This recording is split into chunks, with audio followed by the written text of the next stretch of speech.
যেমন মন্দিরে ঢুকতে গেলে আপনি অঙ্গ পরিশোধন করে মন্দিরে প্রবেশ করেন, তদনুরূপ এই জায়গাটা, এই আঙ্গিনাটাই আজকে মহা বৃন্দাবনে রূপান্তরিত হয়েছে। তাই এই জায়গায় আসতে গেলে পবিত্রতা বজায় রেখে আসতে হয়, তবে কৃপা হবে।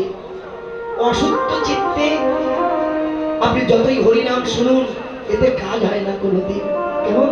এই জন্য কথাগুলো একটু মন দিয়ে শোনার চেষ্টা করবেন। রাধে রাধে। তাহলে কে নৃত্য করছে বম বম বলে? কে গো মা?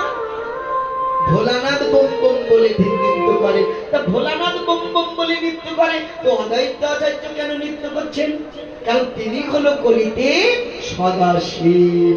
আজ তার মনোবাসনা পূর্ণ হয়েছে, তো তাই তো বম বম ধ্বনি বলে নৃত্য করছে। কি মনোবাসনা পূর্ণ হয়েছে এটা আপনি আমি অনেকেই জানি। যখন গোলক বৃন্দাবনে ভগবান রাসস্থলীতে মহারাস নৃত্য গীত করছিলেন, ওই সময় ভোলানাথের মনে বড় বাসনা হয়েছিল। ভোলানাথ মনে মনে চিন্তা করেছিলেন ভগবানের রাজযজ্ঞ তিনি দর্শন করবেন।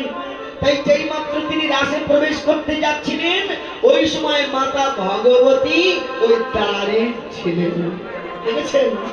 যেই মাত্র প্রবেশ করতে যাচ্ছে, ভগবতী বাধা দিয়েছিল, দাঁড়াও, কোথায় যাচ্ছ? ভোলানাথ বলেছিল, ভগবতী মনে বড় বাসনা, আমি ভগবানের রাসযজ্ঞ দর্শন করতে চাই। ভগবতী বলেছিল, দাঁড়াও, তুমি যেতে পারবে না। কেন? কারণ রাসে পুরুষের প্রবেশ নিষিদ্ধ। দাদারে, আপনি এক বোতল জল কেন এখন কলসি কলসি জল মেরে দেন, এখন ঘুম ভাঙবে না। কিন্তু কীর্তনের 8 ঘন্টা থাকতে যে নাচের সময় আসবে, এদের আর যেচেও ঘুমাতে বলতে পারবেন না, এরা আর ঘুমাবেই। বিশ্বাস না হয় দেখবেন,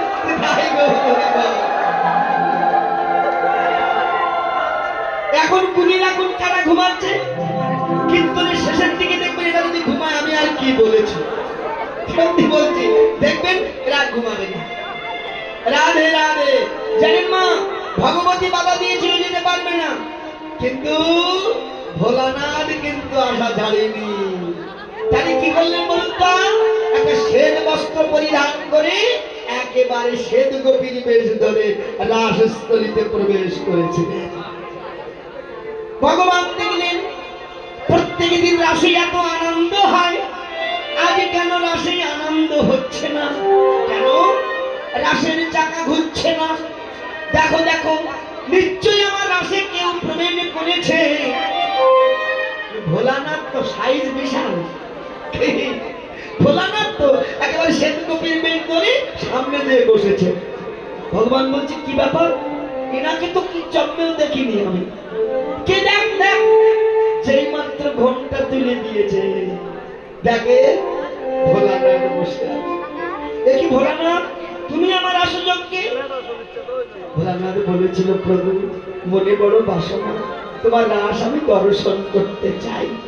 ভগবান বলেছিল, শোনো ভোলানাথ, রাসে পুরুষের প্রবেশ নিষিদ্ধ, তুমি এক্ষুনি রাসস্থলী পরিত্যাগ করো। সেদিন ভোলানাথ বলেছিল, প্রভু দয়াময়, বড় বাসনা নিয়ে এসেছি, তুমি কৃপা করে তোমার চরণ থেকে আমায় বঞ্চিত করো না। সেদিন ভগবান বলেছিল, শোনো,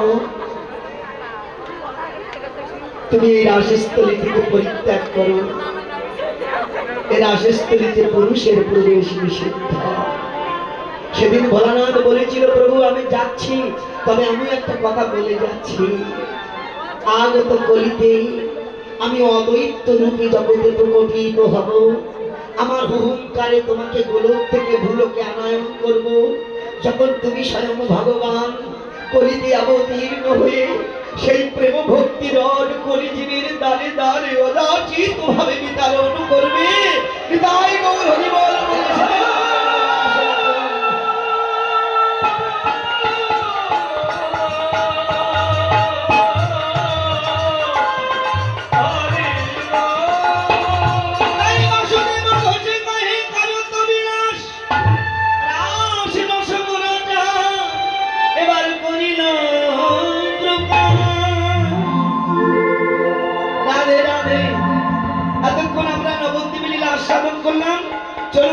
বৃন্দাবনে যাই।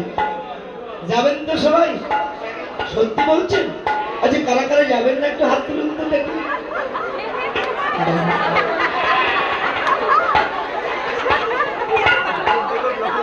বলছি মায়েরা কীর্তন শুনছেন তো? হ্যাঁ, বললাম কারা কারা যাবেন না হাত তুলুন। মানে অবস্থা কি জানেন আমাদের ওখানে? কি কব, একজন গেছে গুরুদেবের বাড়ি, গুরুদেব আমাকে দীক্ষা দিন। গুরুদেব বলছে আমি যাত্রার দীক্ষা দেই না। বলছে আপনি জানেন না গুরুদেব, আমার বাবা কাশিতে মরেছে। কে? তোর বাবা কাশি নামে মরেছে? আহা, বলছে শুধু আমার বাবা নয়, আমার মাও ওই কাশিতে মরেছে। কি? তুই ধন্য বাবা, ধন্য ছেলে। আয় বাবা আমার পক্ষে আয়, তোকে নিয়ে আমার মনোবাসনা পূর্ণ করি। যখন জড়িয়ে ধরেছে, শিষ্য বলছে গুরুদেব শুধু আমার বাবা মা না, আমারও গলা খুসখুস করছে। অপদার্থ কথা, সারা যক্ষা রোগী। ও আগে বুঝতে পারেনি, আগে মনে করেছিল বোধহয় কাশিটা হয়ে মরেছে। ও বলে কি গুরুদেব শোনে কি, আমার অবস্থাও তাই। আমি কই কি আর না শোনে কি। যাই হোক মা, চলুন এবার সবাই মিলে রাধা নামের জয়ধ্বনি করে বৃন্দাবনে যান। সবাই বলবে, সবাই। আচ্ছা, কারা কারা যাবেন একটু হাত তুলুন তো দেখি। ওরে জ্বালা রে, আর আমার পিছনে যত অত্যাচার লেগে গেছে, আমি আর কি নিতাই গৌর হরি বল। চলুন সবাই মিলে বলবেন রাধা রানী কি, বিশ্বভানুরাজ নন্দিনী কি, বৃন্দাবন বিলাসিনী কি। প্রেমানন্দে বাহো তুলে, রাধে প্রেমানন্দে বাহো তুলে, রাধে রাধে রাধে রাধে।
সবাই চরণে জানাই কোটি নমস্কার।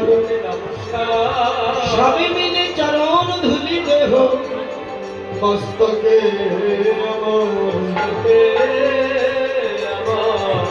বৈষ্ণবের চরণ ধুলি আমি করি যে কামনা। বৈষ্ণবের চরণ ধুলি দিলে এ জগতে কৃষ্ণ কৃপা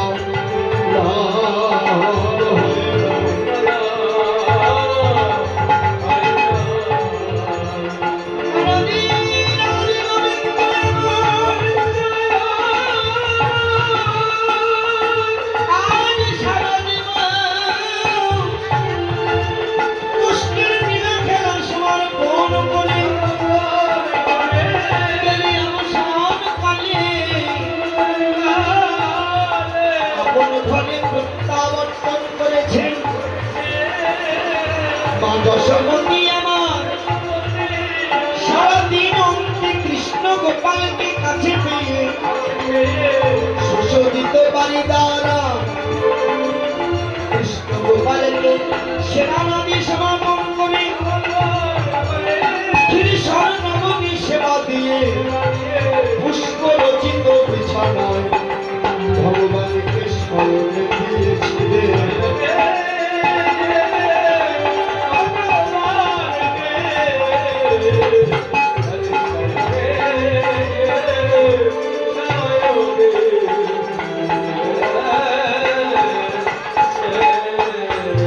সারাদিনের পরিশ্রান্ত দেহ ভগবান নিদ্রিত হলো।